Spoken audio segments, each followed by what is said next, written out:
Hey, welcome back to another video. Today we're going to be talking about how much you can expect to make as a handyman. This comes in at a very wide range depending on your market, your pricing, your efficiency, your scheduling.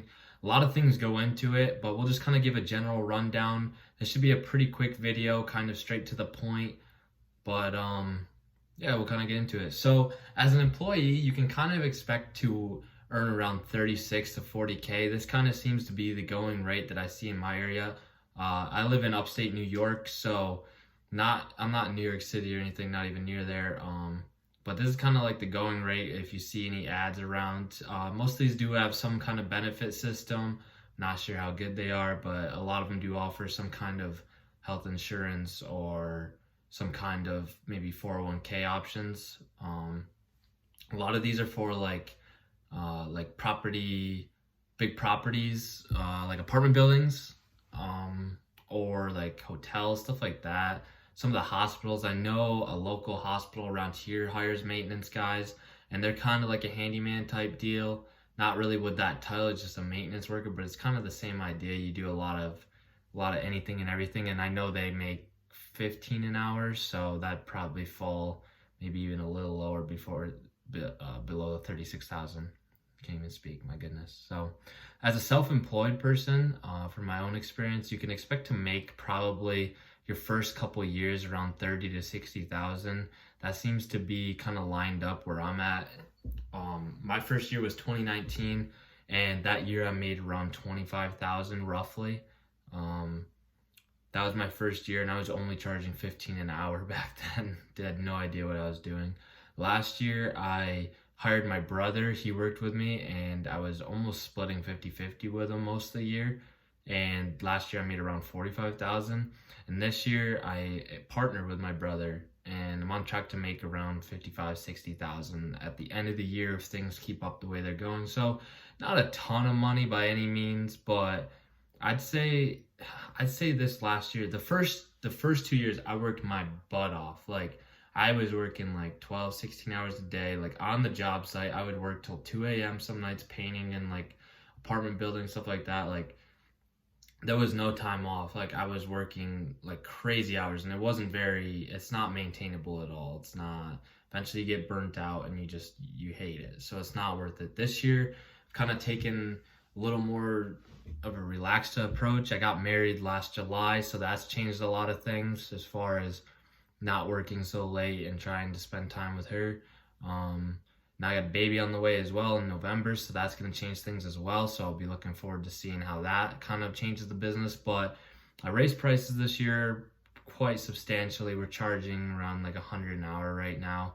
That really seemed to help out a lot. Although we do a lot of, per the job, we do mostly painting too. So we get like some decent bids on like painting houses, like 12-15,000 on a house, and do it in like 3 weeks, 2-3 weeks. So that can be some good money there. But yeah, it's going decent. It should be a decent year. Nothing crazy, but for the third year in business, I'm happy with it. And the first year in business, I had no idea what I was doing, let's be honest. Like I just kind of cold turkey fell into it, but that'll be a different video for another time. I'll tell you how I started my business. But yeah, I guess that's kind of what you can expect to make as a handyman. It's not super crazy. There are some guys that make 100,000 plus, but you got to be so efficient with your schedule. You got to have your prices up there. You got to be in the right market. It's definitely doable. Don't get me wrong. Like it's definitely doable, but as a sole person or even a partnership, like you're going to be working your butt off to get to those numbers. And I mean, absolutely working your butt off. And at some point you got to ask yourself, is it worth it to really do it or not, when you probably could do something else that's less physically demanding, and you don't have customers yelling at you, blah, blah, blah, and scheduling. So it might be worth it. I don't know. But I guess what makes it worth it is the flexibility of your schedule. I mean, if I want to take a day off, I can take a day off. That is a beautiful thing within reason. Obviously, you have deadlines and stuff, and you can't just bail on a customer, or else that's going to ruin your reputation anyways. But for the most part, you can kind of be like, hey, I want to take a day off today. I'm going to take a day off. So that's kind of nice. There's some pros and cons, but that's probably another video. But yeah, that's what you can expect to make as your first year in your handyman business, or even long term. Really, there's not you kind of reach a point where you can only get so efficient, where you kind of topped out.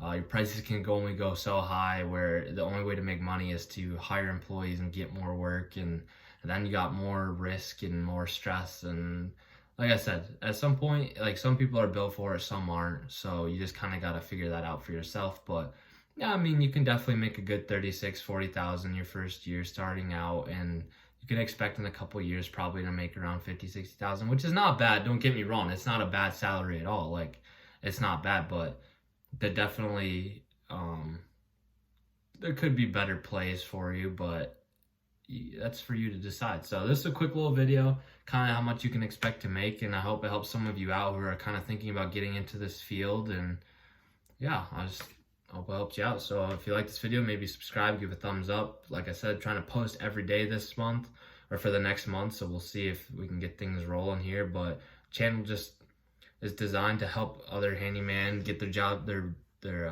businesses going, and I want to help them out, and I love talking about it, and I don't have many people to talk to about it, so I just figured maybe I'd give this a shot and see if I can get some people in the comments and stuff talking about it, and yeah, see if we can help each other out. So alrighty, I'll see you in the next one.